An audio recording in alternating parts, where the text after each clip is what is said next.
Sans Inès Bouharba. On applaudit, surtout qu'on a parlé de rareté. Elle va nous dire complètement le contraire. En fait, je vais dire beaucoup de choses. Bonjour à tous, je suis ravie d'être parmi vous aujourd'hui. Je remercie aussi les organisateurs pour cet événement qu'il faut encourager et qui est excellent pour faire non seulement connaître le métier du DSI.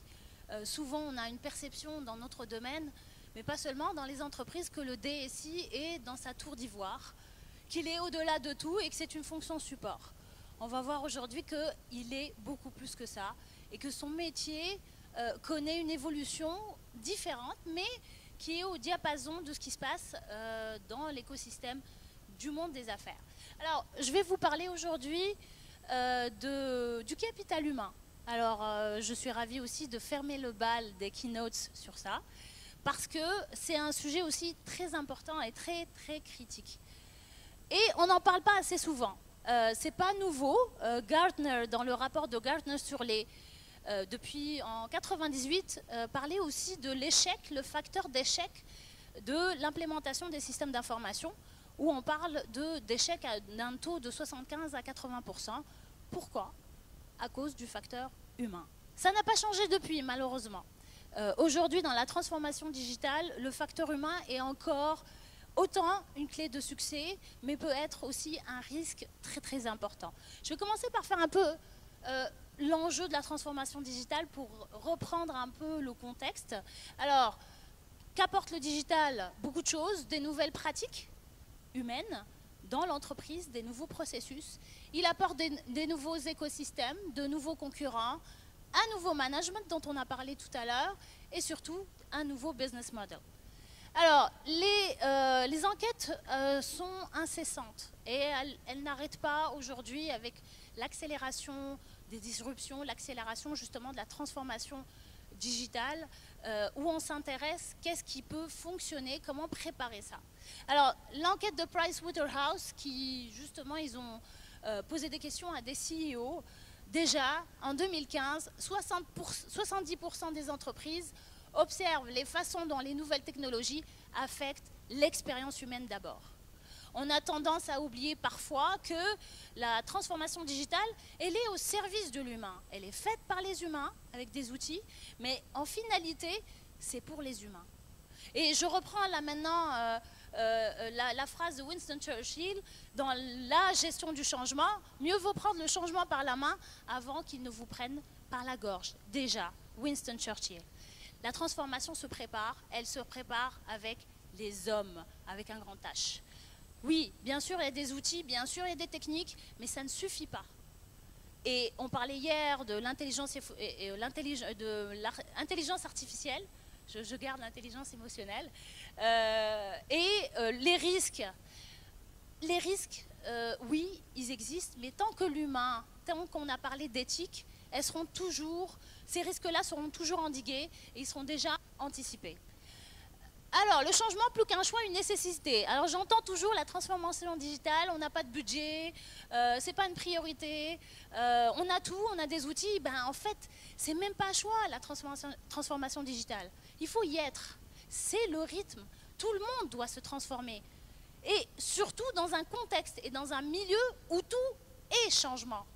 Il n'y a rien de stable. La stabilité, elle est perçue d'une manière très abstraite. Ça peut être aussi une culture. On cherche la stabilité, mais elle n'existe pas. Tout évolue. Nos cellules changent, elles meurent. Tout. Et c'est exactement la même chose dans tous les écosystèmes, qu'ils soient techniques, qu'ils soient humains. Donc, la question n'est pas de savoir si le numérique apporte des avantages aux entreprises. On parle d'ROI, on parle de business plan, oui, mais ça ne suffit pas. Ce n'est pas que ça. C'est aussi d'être à niveau, même pas en avance, être à niveau. Et donc, c'est plus qu'un choix ou un luxe ou un budget, c'est une nécessité pour avancer et avancer aussi avec des avantages concurrentiels. Alors, l'impact de la transformation digitale, elle apporte c'est une opportunité, c'est un gisement de valeur.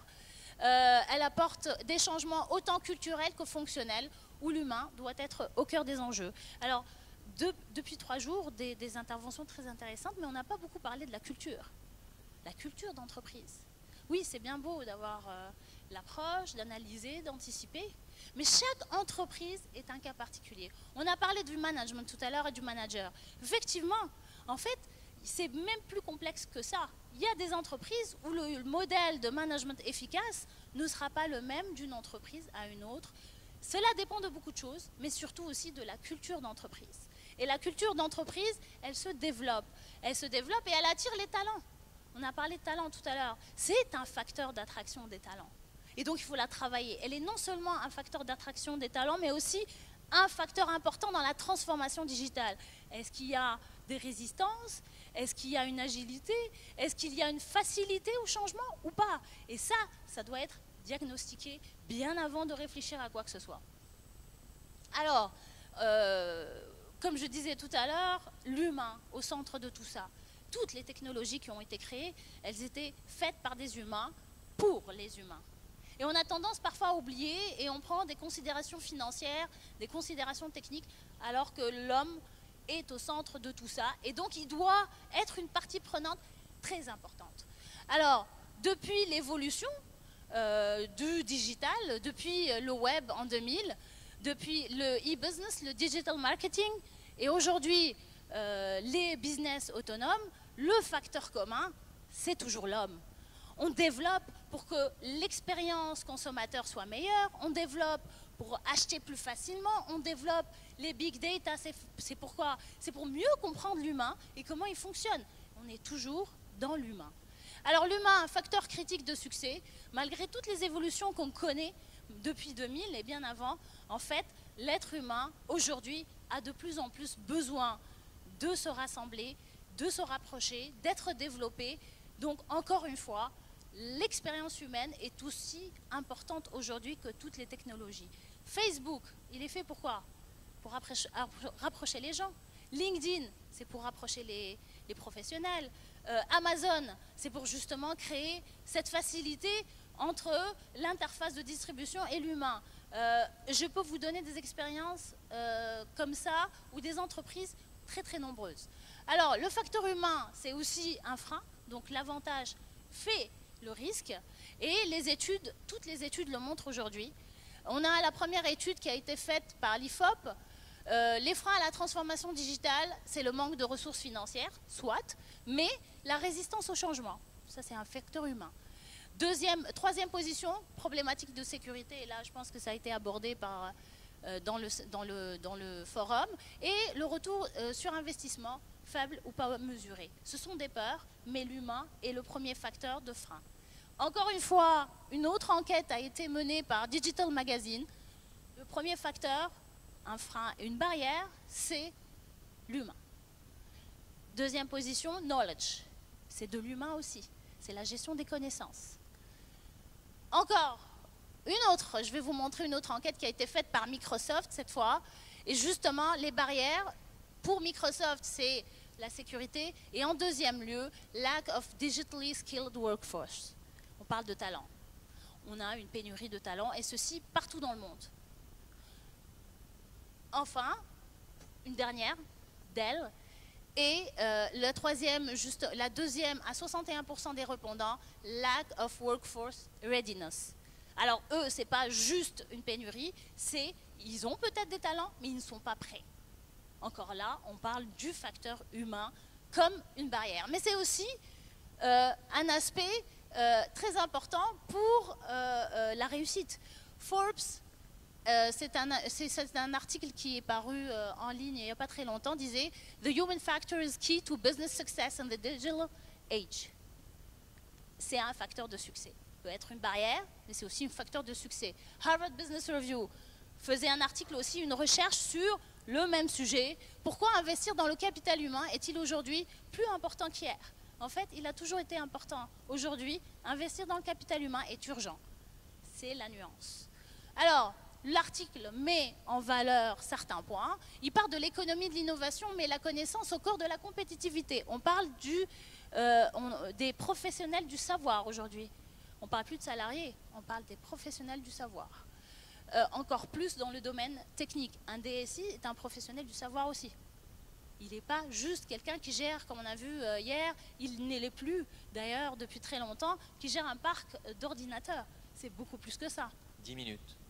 Alors, la mondialisation élève les besoins de qualification, la demande d'autonomie des collaborateurs et surtout développer l'humain pour éviter les coûts d'opportunité et les coûts cachés. Les coûts d'opportunité, c'est c'est d'arriver à la fin, le train de la digitalisation passe et c'est trop tard. Donc on met beaucoup de budget pour mettre à niveau et former les gens alors qu'il est déjà trop tard ou il y a une obsolescence des compétences, des connaissances. Alors les leviers de réussite. D'abord, développer les compétences. C'est plus un choix, c'est encore une nécessité. Développer les compétences pour justement gérer ce projet de changement qui est créer une digital squad, une équipe digitale qui n'est pas forcément dans le département technique. Elle peut être issue en transverse de tous les départements qui vont travailler en task force et qui vont toujours remonter les informations. Créer un vivier de compétences autant hard skills que soft skills. Alors en Tunisie, on connaît une grosse pénurie de talents, une fuite aussi. On a le phénomène contraire de la France. Il y a de plus en plus de femmes dans le monde IT et c'est important à souligner. Et on n'a plus cette discrimination, on va dire, entre les hommes et les femmes. Sauf qu'aujourd'hui, justement, parce que ce vivier-là est important en Tunisie, ben, il est transféré dans des pays où il n'y en a pas. Et aujourd'hui, c'est un enjeu plus qu'important. Personnellement, j'ai des entreprises et des clients qui ont enlevé des départements complets de développement et de consulting parce qu'ils n'avaient pas de chef de projet, parce qu'ils ils ont perdu leurs compétences. Alors, attirer et retenir les profils agents de transformation, développer l'engagement des collaborateurs. L'engagement passe par la culture. L'engagement, c'est-à-dire donner 120%.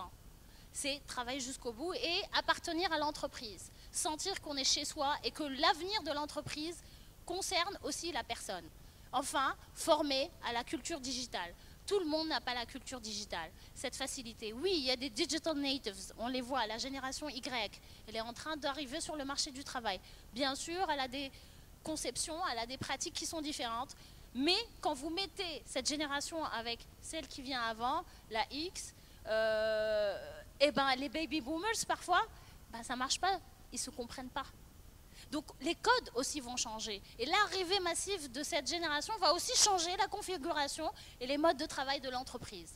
Alors les leviers, encore là, le management en mode projet agile 4.0 pour fluidifier les process et gestion et en mode collaboratif. Un autre levier, le manager ou le leader 4.0, ce qu'on appelle le leadership partagé ou distribué. Ce n'est pas une personne qui décide, c'est un collège de personnes qui partagent l'information et qui sont d'accord sur une décision ou une action.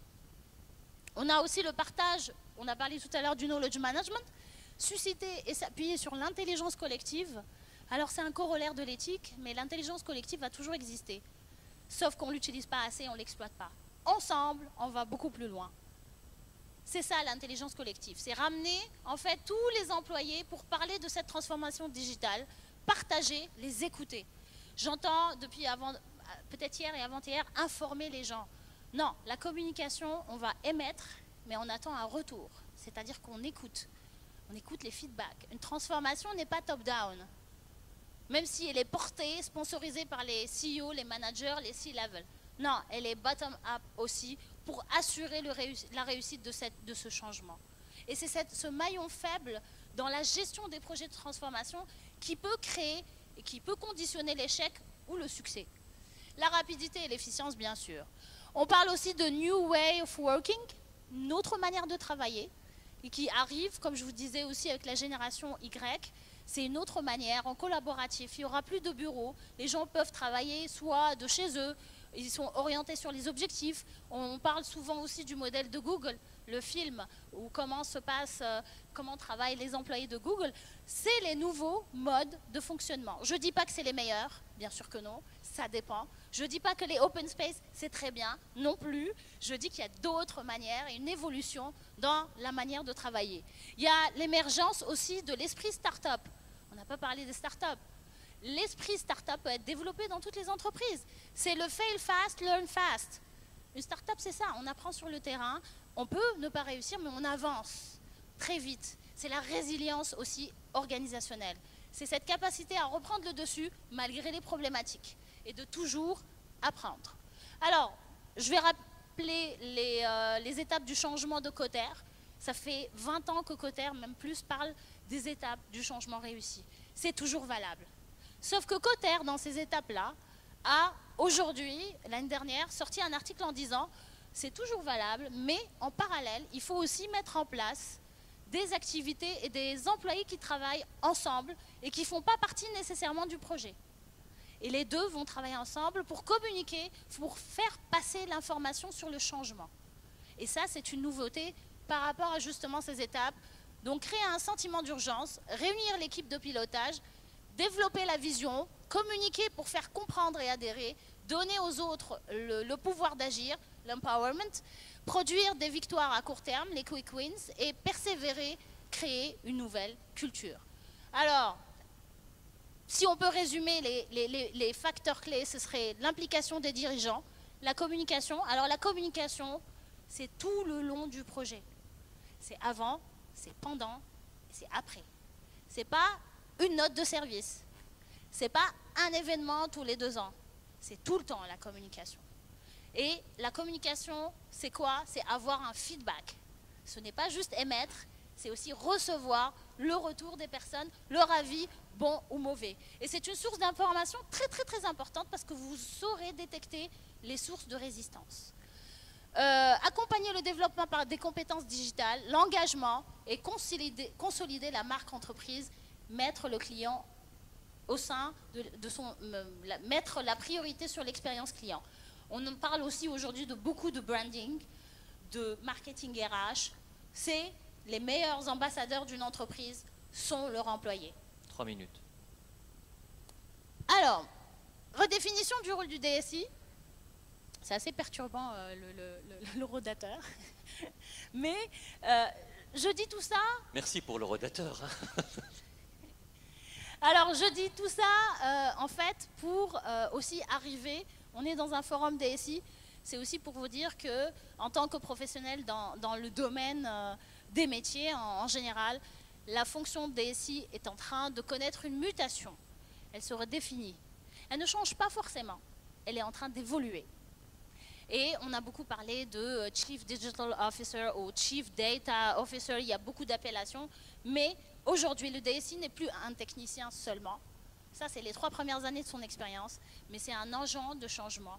C'est un business partner. Il doit connaître le métier de l'entreprise. Il doit maîtriser les enjeux business de l'entreprise. Et surtout, c'est un influenceur. C'est quelqu'un qui va travailler en transverse avec tous les départements et qui va justement vendre cette idée de transformation et qui va créer un mouvement collectif. Il ne travaille pas seul, bien sûr.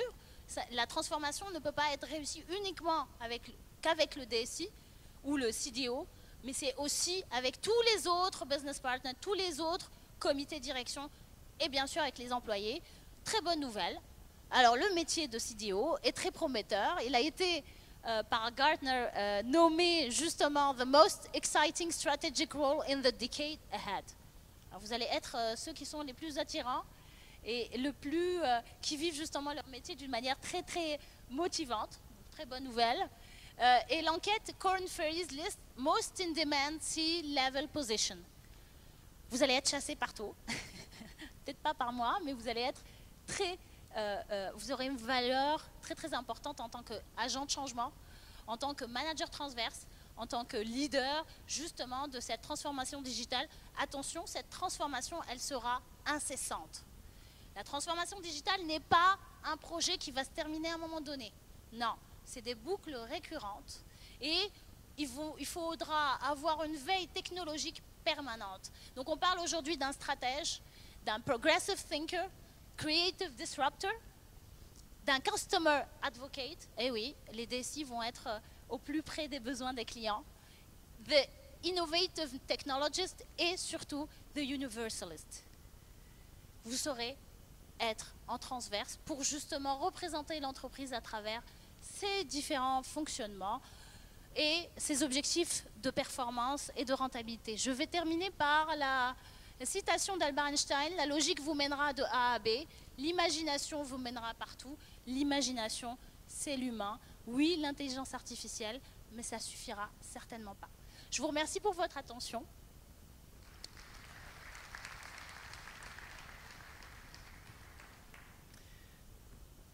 J'adore les termes qui fonctionnent dans les deux sens. Quand on parle de chasser les DSI, ça peut être les chasser pour qu'ils s'en aillent ou les chasser pour les trouver. C'est bien ces termes. Ils sont ambivalents, ils sont bien, ils sont très bien utilisés par les speakers. Alors, des questions à madame, je crois déjà. Est-ce qu'elle a répondu à votre question, madame, que vous aviez posée tout à l'heure? Quelque part. S'il vous plaît, le micro pour madame.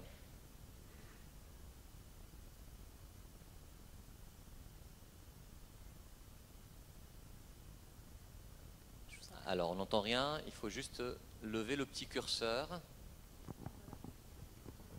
Je vous remercie pour votre présentation. Peut-être je vais reformuler un tout petit peu la question, puisque normalement elle est adressée à une spécialiste comme vous des ressources humaines. En fait, le problème qui se pose, c'est que pour réussir la transformation digitale, ce n'est pas une tâche facile. Il faut préparer des compétences, et ces compétences ne sont pas nécessairement présentes dans l'entreprise. Donc, probablement, il faut faire appel aux talents qui vont apporter des solutions disruptives. Et ce sont peut-être des geeks, des jeunes qui n'ont pas nécessairement, qui ne sont pas peut-être des diplômés des universités. Probablement, où est-ce qu'on peut les trouver, comment on peut les former pour aider les entreprises à réussir ce grand défi. Un chasseur de tête ne vous donnera jamais son secret, hein, mais bon, on va voir. En fait, on peut les détecter parce que moi également, je suis coach dans un incubateur ou ce qu'on appelle les pépinières d'entreprise. Donc, on accompagne des start-upers de plus en plus jeunes qui ont des idées parfois qu'il faut savoir. Le start-upper doit avoir plusieurs compétences, en fait. C'est ce qu'on lui demande, d'être en même temps, qu'il y a des compétences technologiques, beaucoup d'idées innovantes et toute une équipe qui va l'aider à réussir son idée. Donc, accepter le risque, oui, mais le risque calculé, parce que vous voyez, en Tunisie, même les compétences sont en train de fuir parce qu'il n'y a pas l'environnement qui les encourage, y compris les parents. La question précise, s'il vous plaît, on y arrive. La question, c'est que voilà, comment sauver ces talents, comment les détecter suffisamment tôt pour les intégrer dans des entreprises, pour assurer cette création de valeur pour l'entreprise tunisienne, voilà, des entreprises qui travaillent en offshore. Ou, voilà, le sourcing, comment on les trouve? Comment trouver ces gens qui ont plusieurs cordes à leur arc? En fait, je vous remercie pour votre question. Le sourcing, vous trouvez des talents. Qu'est-ce qu'un talent déjà?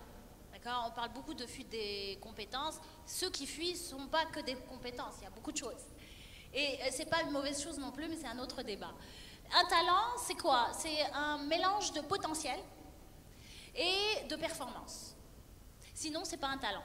Un haut talent, c'est celui qui va performer avec des indicateurs très élevés. Alors, le potentiel, ce serait dans la motivation. Est-ce qu'il est motivé à se battre pour mener à bien son projet ou pas? Attention, l'entrepreneuriat est une compétence très complexe, très difficile. Elle ne touche à peu près que 15% d'une population au total.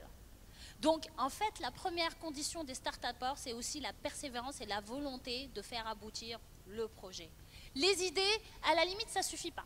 Alors, le cimetière est rempli de personnes qui avaient des idées brillantes, mais il n'a pas forcément abouti à le faire. Or, un entrepreneur, c'est celui qui va se battre, qui va patienter, persévérer. Dans un incubateur, ce serait de développer cette hargne, cette volonté de réussir, cette persévérance qui va le mener à un moment donné à la réussite de son projet. Il va peut-être le changer, il va peut-être le reformuler, il va peut-être changer des parties, mais il y croit jusqu'au bout. Donc, oui. Clairement. Donc, mais si on se base sur les talents existants dans ce forum, eh ben, les talents sera difficile à remplir. Hein. Ce sera difficile de répondre à de tels critères. Alors, une deuxième question. Monsieur devant, s'il vous plaît. Monsieur devant.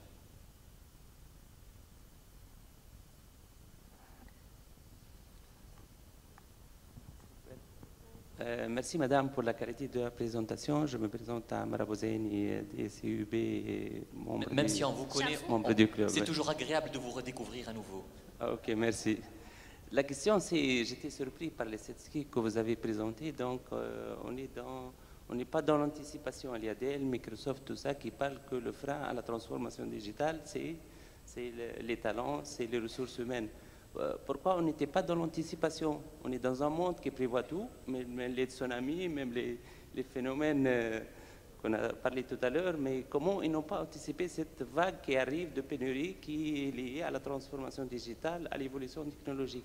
Est-ce qu'il y a eu réellement des études, au moins en Europe, aux États-Unis, qui parlent qu'il y aura une vague de pénurie des talents autour d'éthique? Elle a évoqué l'étude de Price tout à l'heure, WaterhouseCoopers. Mais la réaction, a priori, n'a pas... Parce qu'on ne le prend pas au sérieux. N'a pas suivi. Le concept et la notion de War of Talent a été lancé la première fois par le cabinet McKinsey en 98. Ils ont fait un rapport en disant « Attention, dans 10-15 ans, il va y avoir une pénurie de talents. Dès maintenant, préparez votre vivier. » Personne n'a pris au sérieux. En Tunisie, il y a 5 ans, est-ce qu'on aurait pu prévoir qu'il y aurait une fuite? Non, bien sûr que non. On a un taux de chômage de 25%, on a l'impression que, voilà, on n'a que ça, des talents, que des personnes qui veulent travailler. Eh ben non. D'ailleurs, si nous, on travaille comme cabinet de chasse de tête, c'est parce qu'on croit qu'il y a toujours des pénuries dans le talent. Le talent est rare partout dans le monde. Le talent est spécial, on ne le trouve pas facilement et surtout le talent est instable. Quelqu'un peut être talentueux aujourd'hui dans une entreprise, quand il va changer ailleurs, il peut ne plus être un talent.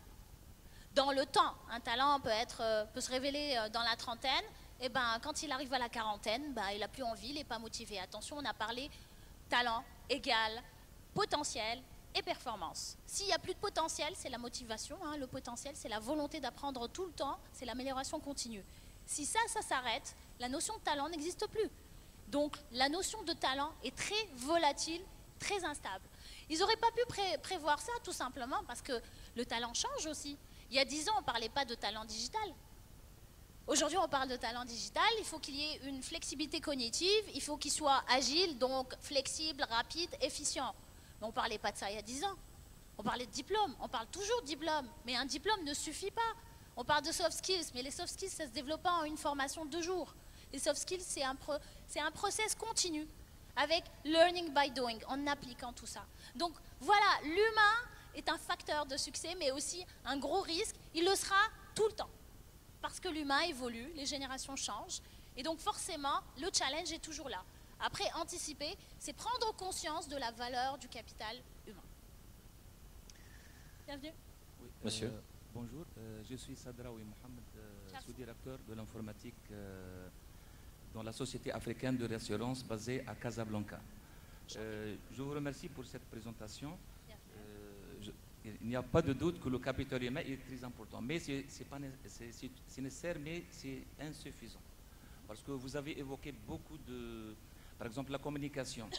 Vous n'avez pas parlé de la collaboration. De nos jours, on trouve des entreprises, ils communiquent, mais ils utilisent des outils de collaboration qui sont archaïques. Il y a seulement le transfert des fichiers, les emails, et tout ça. Il y a d'autres outils qui sont... la collaboration, c'est travailler en équipe en utilisant, par exemple, dans notre société, on a opté pour Microsoft, c'est pas on utilise beaucoup le SharePoint, beaucoup d'outils qui ramènent toute une équipe de penser et de réfléchir autour d'un sujet. Ça d'une part. D'autre part, vous avez parlé, moi vraiment j'ai apprécié, mais vous avez passé inaperçu le knowledge management. Vous savez, dans toute entreprise maintenant, il y a ici toute la salle pleine de DSI, des experts. Nous sommes de la faculté des sciences, de toutes les facultés, et moi je suis parmi ceux qui vont partir dans 2 ans, 3 ans. Il y a des collègues, j'ai vu des collègues ici aussi. Comment assurer cette continuité à travers ces jeunes qui viennent ici? Et je vois que le knowledge management, c'est un sujet qu'on doit vraiment réfléchir dès maintenant. Et ma question, comment le knowledge management, comment on peut l'utiliser et pour assurer une continuité, c'est-à-dire de l'entreprise? Parce qu'à certains moments, les vieux comme moi qui vont partir dans 2 ans, j'ai beaucoup d'expérience, j'ai beaucoup de choses, mais je vais partir, d'autres ils vont partir dans l'autre business. Et comment assurer cette continuité entre les générations? Je vous remercie. Je vous remercie et Vous avez raison, en fait, malheureusement, 30 minutes ne me permettent pas de donner beaucoup de détails sur beaucoup de concepts qui méritent des journées, en fait, de discussion. C'est pour ça, quand vous parlez de communication, j'ai bien insisté que la communication, ce ne sont pas juste des outils. La communication, il faut un feedback, un retour d'information. Donc, les outils, malheureusement, les SharePoint ne permettent pas d'avoir un retour. Ils permettent juste d'assurer que l'information est partie. Mais on ne sait pas si elle a été comprise, si on est d'accord ou pas, si elle a été implantée ou pas. Donc, oui, la communication et les outils de communication sont importants, mais c'est le face-à-face et le travail en groupe qui est important, la co-création. Et ça, on parle de l'approche agile, c'est aussi, si elle est bien appliquée, s'il est bien respectée, bah, en fait, elle permet justement de pouvoir discuter, d'échanger, de créer ensemble chemin faisant. Pour la succession justement des talents, bah, il y a le knowledge management, on en a parlé, c'est les bases de données de connaissances de l'entreprise qui doivent être documentées, mises à jour régulièrement par tout le monde, mais aussi les plans de succession. Les plans de succession, c'est justement de préparer 10 ans avant, 5 ans avant, même plus pour certains postes critiques, les profils qui seront prêts quand la personne ira pour le départ. Il y a ça, il y a le mentorat, le système de mentoring, le système de cooptation. Il y a les intégrations des nouveaux talents qui vont être chaperonnés par quelqu'un qui va l'accompagner pendant 3 mois, 6 mois, 1 an. Tous ces outils-là permettent justement un meilleur transfert des connaissances et de l'expertise et réduisent un peu l'instabilité ou la déperdition de l'information. Mais on est quand même là avec des spécialistes de la data. Et le knowledge management, c'est leur savoir-faire. Aujourd'hui, comment tout mettre dans des process, comment ne pas être lié à des personnes et leurs compétences spécifiques, et comment avoir toute cette information qui est l'héritage, le legacy de l'entreprise, ça c'est leur savoir-faire et je crois qu'ils savent le faire mieux que personne, je pense. Bah, en fait, l'essentiel n'y est pas dans le knowledge management. Malheureusement, c'est un grand débat. C'est vrai. C'est le savoir-être. Et donc, plus on évolue en tant que manager, c'est le savoir-être qui compte. Et même si on n'est pas vraiment dans la transformation digitale, mais pour les méthodes de communication digitale, il y a aujourd'hui quand même des générations nouvelles qui fonctionnent différemment. Aujourd'hui, je ne sais pas si vous connaissez Slack. Oui. Slack, c'est de l'immédiat, il y a beaucoup d'interactions, donc ce n'est pas vraiment l'outil de communication qu'on avait auparavant, c'est beaucoup plus collaboratif et ça existe en tout cas, c'est possible. Et c'est gratuit. C'est gratuit aussi, ça ne gêne pas. Alors, on va finir avec notre cher ami. Une deuxième question et une dernière que l'on prend ce matin avec Majd Khalfallah. Alors, question rapide, Majd. Question rapide, j'espère qu'elle n'est pas très perturbante en fait. Ah non, tu ne vas pas nous perturber vers la fin, Majd, quand même. Je suis fait pour ça. D'accord.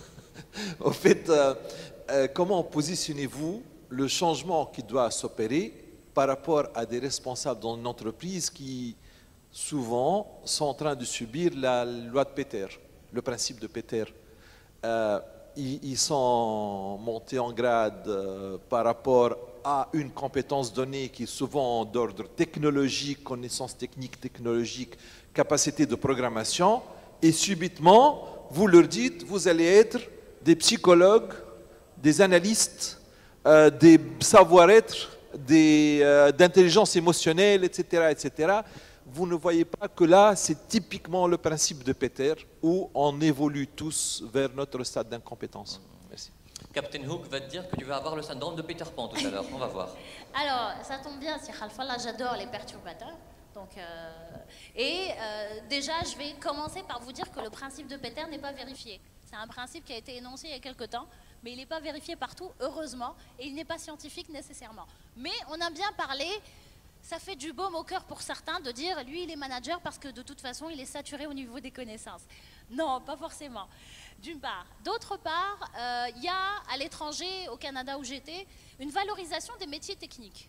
Alors tout le monde n'a pas le même style de management, ni ne peut être un manager d'équipe forcément efficace. Pourquoi? Parce que tout simplement, ils n'aiment pas transmettre, ni transférer, ni avoir le savoir-faire pour détecter les émotions, pour gérer les émotions, pour gérer les conflits.